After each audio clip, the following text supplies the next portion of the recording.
जय Hind students, class 10th exercise 3.7 यानी कि ऐच्छिक प्रश्नावली optional exercise. Okay, question number 7, निम्न रैखिक समीकरणों के युग्मों को हल कीजिए। Solve the following pair of linear equations. इसमें बच्चों मेथड मेंशन नहीं किया है, आपके ऊपर छोड़ दिया, आप अपनी चॉइस से किसी भी मेथड से कर सकते हैं। तो मैंने कोशिश की है कि 3 मेथड्स जो हैं अपने वो यूज़ करूं और फिर रिपीट भी किए हैं। तो सबसे पहला है comparing them with this set, यानी कि अब हम करने जा रहे हैं इस इक्वेशन को solve using cross multiplication method. वज्र गुणन विधि से हम इसे हल करेंगे। तो बच्चों ये इक्वेशन है P X plus Q Y is equal to P minus Q X minus P Y is equal to P plus Q. इसको हम इस सिस्टम से कंपेयर करेंगे। तो A1 कितना होगा P, B1 कितना होगा Q और C1 कितना होगा P माइनस Q। ओके, फिर A2 पर आइए, A2 हो गया Q, B2 कितना होगा माइनस P, माइनस भी लिया जाएगा माइनस P, और C2 कितना है P प्लस Q। हाँ, अब चूंकि हम पढ़ तो चुके हैं पहले, लेकिन ये फर्स्ट क्वेश्चन है, इससे थोड़ा स्लो कर रही हूँ। इससे हमने कंपेयर कर लिया, ये आ गया। अब फॉर्मूले में भी मैंने आपको बताया था कि अगर ये दोनों लेफ्ट में ही होते, राइट में 0 0 होता, तो यहाँ पर +1 आता है। और अगर C1 और C1 इक्वल टू के साइन के इस तरफ होते, राइट में होते हैं ना, तो फिर यहाँ पर -1 आता है। फिर ये फॉर्मूला याद करने का प्रोसीजर भी सिखा दिया था। अब बच्चों ये लिखा हुआ है और ये इसकी वैल्यूज़ है, यहाँ से वैल्यूज़ यहाँ पुट करनी है, इसका भी शॉर्टकट हम बता चुके हैं। तो अब ये है B1 C2, तो ये B1 है बेटा और ये C2 है, तो Q into P plus Q, ऐसे है ना। फिर क्या है B2 C1, तो ये B2 है, ये C1 है, तो माइनस P और P माइनस Q, ऐसे ऐसे बच्चे यहाँ पर वैल्यू रख दी हमने और यहाँ पर भी पुट कर दी। कायदे से इसे आप स्वयं करना और फिर वीडियो चला कर देखना कि करेक्ट है कि नहीं। इसको हमने सिंप्लीफाई किया, यानी ब्रैकेट ओपन किए, ये देखो माइनस माइनस प्लस बन गया, ये माइनस माइनस माइनस, 3 माइनस थे तो ये माइनस ही रहा। इस सावधानी के साथ हमने ओपन किया। ओपन करने के बाद कुछ इस तरह का रिजल्ट आ गया। अब एक बार x को इसके सामने रख दो और एक बार y को इसके इक्वल रख दो। ओके, तो ये रख दिया तो x की वैल्यू आ गई 1 और फिर x की वैल्यू जो 1 है, ओ गॉड किस कन्फ्यूजन है मैंने, इसके बाद हम इसको वैल्यू रखने से वो भी आ गया, ये नहीं कि आएगा नहीं, बट ऐसे नहीं करो। अभी हमने x को कंपेयर किया ना, अब वी शुड कंपेयर y। तो आप कैसे लिखोगे, y upon minus Q square plus P square is equal to 1 upon P square plus Q square.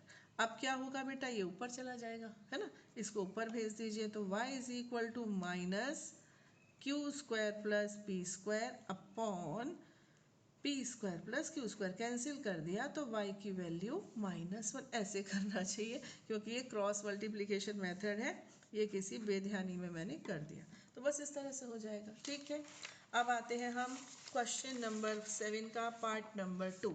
ये है ax plus B y is equal to c और bx plus a y is equal to 1 plus c. अब ये ज़रूर निश्चित बात है कि थोड़ा सा उलझा हुआ है। ये था, तो मैंने इसमें पता है क्या सोचा कि अगर मैं क्रॉस मल्टीप्लिकेशन करूँगी तो थोड़ा सा मुझे लगता है उलझ ना जाए, क्योंकि ए बी सी 3 वैरायटी है यहाँ पर, है ना। तो फिर हमने क्या सोचा कि इसको एलिमिनेशन मेथड से करते हैं। तो एलिमिनेशन मेथड के लिए क्या किया, फर्स्ट इक्वेशन को b से मल्टीप्लाई किया और सेकेंड इक्वेशन को a से मल्टीप्लाई कर दिया। क्यों किया ऐसा, क्योंकि यहाँ a है यहाँ b है, तो इसको चाहिए b और इसको चाहिए a। आप समझ रहे हैं ना। तो इस तरह से मैंने कर दिया, multiplying equation 1 by b and equation 2 by a. समीकरण 1 को b से तथा समीकरण 2 को a से गुणा करने पर, गुणा करने के बाद ये दोनों तो सेम हो गए। अब हम चाहते हैं कि ये कैंसिल हो जाए, तो दोनों पॉजिटिव है, एक को नेगेटिव बनाना पड़ेगा। तो आप इक्वेशन समझो, ये 3 आ गई है ना, और ये आ गई 4, तो 3 में से 4 को सब्ट्रैक्ट कर दो, माइनस कर दो, तो ये माइनस चला गया, यहाँ माइनस आ गया और यहाँ भी माइनस आ गया। ठीक है, यहाँ से बेटा y कॉमन है ना, यहाँ क्या रह गया, ये रह गया B square minus A square is equal to, B C तो ऊपर से आएगा, फिर आएगा माइनस ए और फिर आएगा माइनस ए सी। आगे बढ़ते हैं। कुछ सहारा नज़र नहीं आ रहा, बस इसको लिख लो और नीचे ये ले आओ। फिर मैंने देखा कि ये जो सी है ये इन दोनों में कॉमन है ना। वैसे ए इन दोनों में भी था, लेकिन मैंने सी को प्रेफर किया, फिर सी मैंने कॉमन ले लिया, तो ऐसा रह गया। फिर मैंने क्या किया, बुक में से आंसर देखा, तो आंसर इन्होंने ऐसे लिखा हुआ, तो मैंने इसको पलट के लिख दिया। कैसे, वो देखो। अब मैं इसको यहाँ समझाती हूँ, ठीक है, ध्यान से देखो। अगर कहीं पर a माइनस बी है, तो क्या हम इसको माइनस b माइनस ए लिख सकते हैं? अपने किसी वीडियो में मैंने इसको सिखाया है, फिर से एक बार सीख लो। मानो ये माइनस बी है, ठीक है, मैंने इसमें से माइनस कॉमन ले लिया, है नहीं कॉमन, फिर भी ले लिया। अब देखो ये a कैसा था, पॉजिटिव था ना, इसमें से माइनस ले लिया कॉमन, तो क्या आ जाएगा, माइनस a। समझे, माइनस कॉमन लिया तो प्लस था ना, ये एक प्लस में दो माइनस छुपे होते हैं, क्योंकि माइनस गुणा माइनस करने से प्लस आ जाता है। अब मेरे पास था प्लस, मुझे चाहिए था माइनस, तो इस प्लस के मैंने दो टुकड़े कर दिए, एक माइनस यहाँ रख दिया, एक अंदर रख दिया, ठीक है। अब ये जो माइनस था ये तो बाहर आ चुका है, क्या रह गया, प्लस, ठीक। अब इसको उल्टा करके रख दो, तो ये हो जाएगा b माइनस ए। यानी कि अगर मैं आपसे कहूँ x माइनस वाई है, तो आप इसको माइनस y माइनस एक्स ऐसे लिख सकते हो, है ना। अगर मैं लिख दूँ ये 2a माइनस 3c है, तो आप इसको माइनस 3c माइनस 2a ऐसे लिख सकते हो। तो ये ऐसे हम शॉर्ट में लिख सकते हैं, ठीक। तो यहाँ पर क्या था कि ये b माइनस ए था, इसको मैंने क्या किया, a माइनस बी लिखना था। तो अगर मुझे b माइनस ए को a माइनस बी लिखना है, तो मुझे बाहर माइनस लगाना पड़ेगा कि नहीं। तो हम ऐसे करते हैं, देखो माइनस बाहर लगा दिया।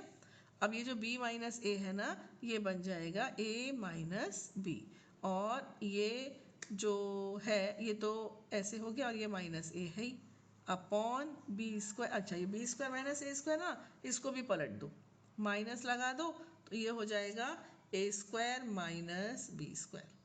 अब ऊपर जो दो माइनस है, इस माइनस को तुम ले लो कॉमन, है ना, तो माइनस कॉमन ये रहा, और ये माइनस बन गया प्लस। नीचे क्या है, नीचे ये है माइनस ए स्क्वायर माइनस बी स्क्वायर, ये कैंसिल, है ना। कैंसिल होने से क्या आ गया, सी a minus b plus A upon A square minus b square. ये आंसर मैच हो गया। दोबारा एक बार सुन लो, यहाँ तक तो सबको आ गया।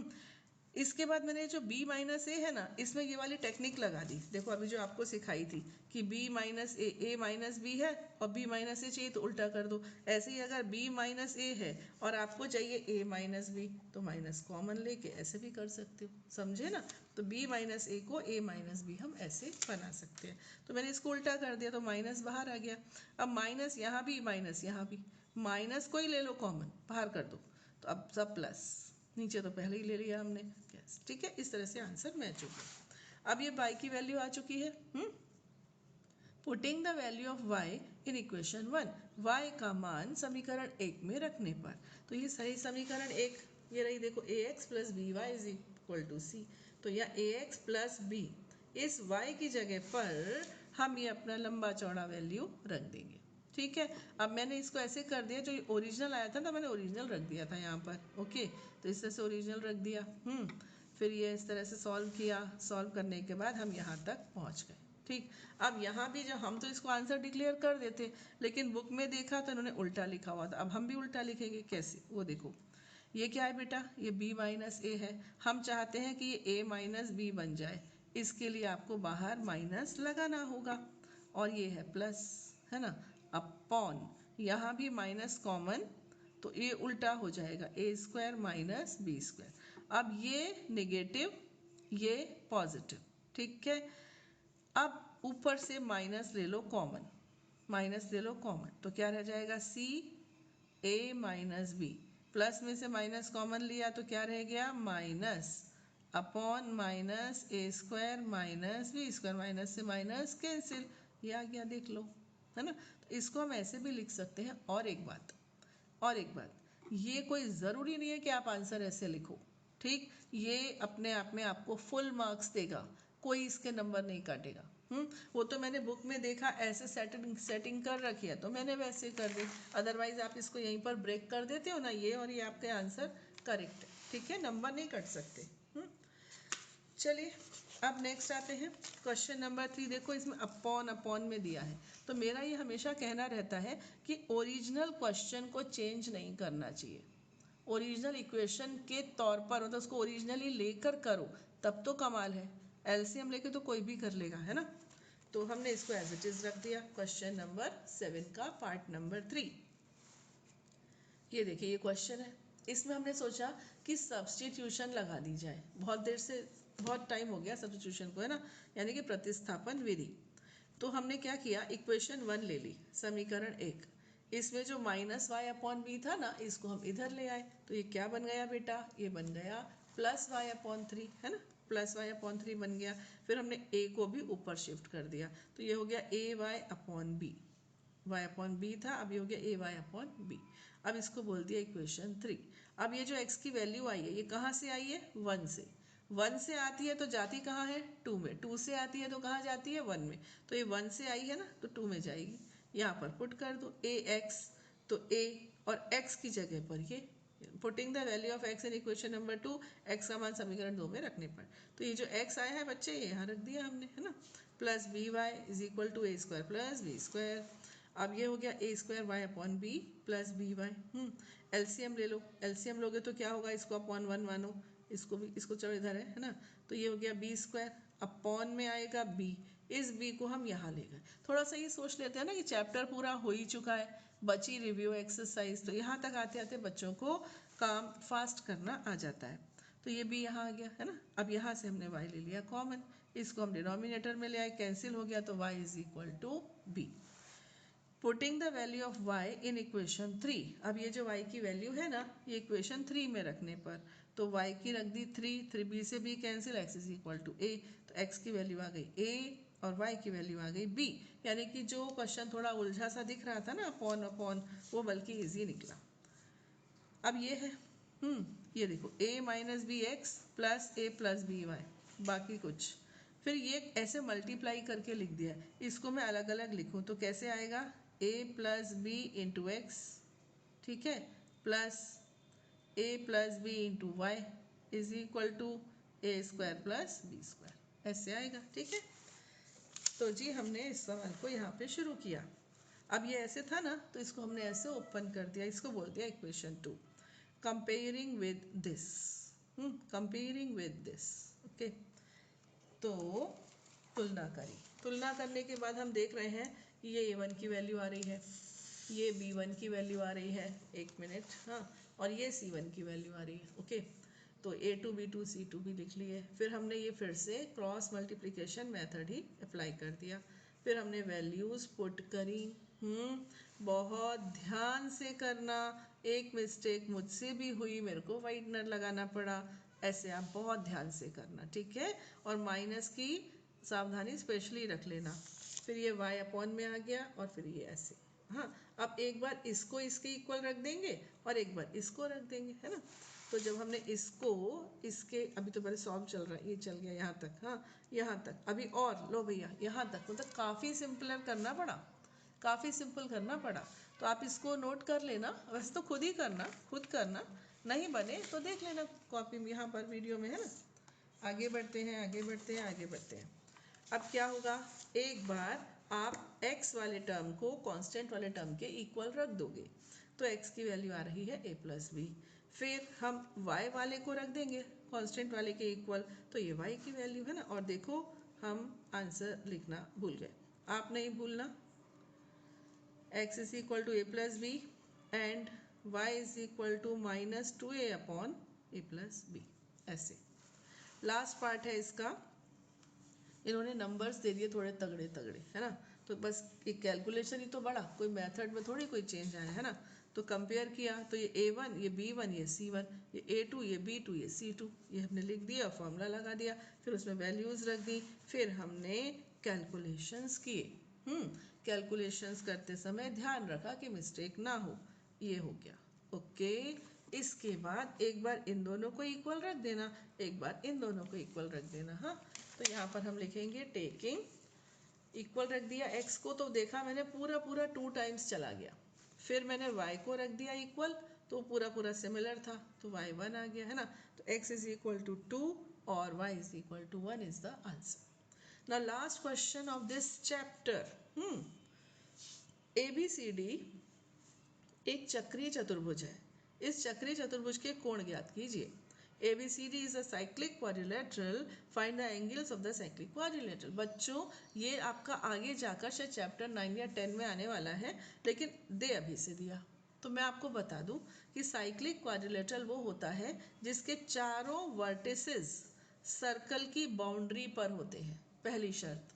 और दूसरी कंडीशन कि इसके ऑपोजिट एंगल्स का सम हमेशा 180 डिग्री होता है. विपरीत कोणों का योग हमेशा 180 डिग्री होता है. और इसके चारों शीर्ष जो होते हैं ना, चारों शीर्ष वो वृत्त की परिधि पर होते हैं. ये है, ठीक है. अब देखो ध्यान से देखो, ये क्या दिया है, -4x. क्या आपको लगता है एंगल कभी नेगेटिव होता है? कभी सुना है? हाँ, आपने नहीं सुना, 11th वालों ने जरूर सुना होगा. ये जो एंगल है कभी नेगेटिव नहीं होता. फिर ये कैसे दिया है? इसलिए दिया है क्योंकि यहाँ पर x जरूर नेगेटिव आएगा, पक्की बात है. तभी तो माइनस माइनस प्लस हो जाएंगे, है ना. तो अब देखो a और c को जोड़ो 180, b और d को जोड़ो 180, बस हो गया सवाल. तो हम जानते हैं कि चक्रीय चतुर्भुज के विपरीत कोणों का योग 180 डिग्री होता है. We know that the sum of the opposite angles of a cyclic quadrilateral is 180 degree. तो a प्लस सी 180, a रखा c रखा 180, सॉल्व किया तो ये. b प्लस डी 180, b रखा d रखा, सॉल्व किया तो ये. Putting the value of x in equation 2.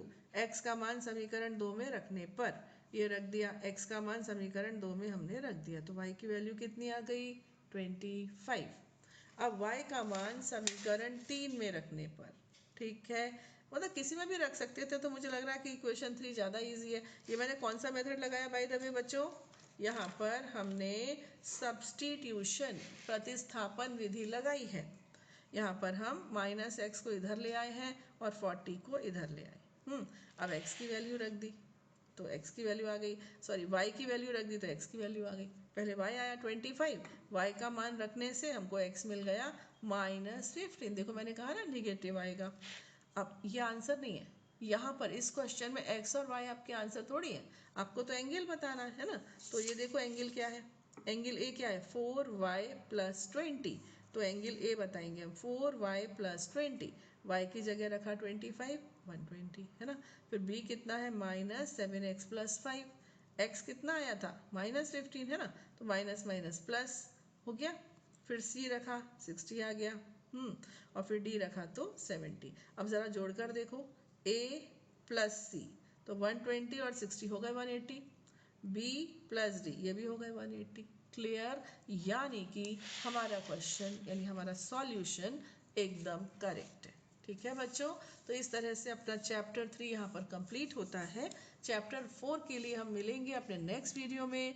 Till then खुश रहिए, आबाद रहिए, पढ़ते रहिए और बढ़ते रहिए. जय हिंद.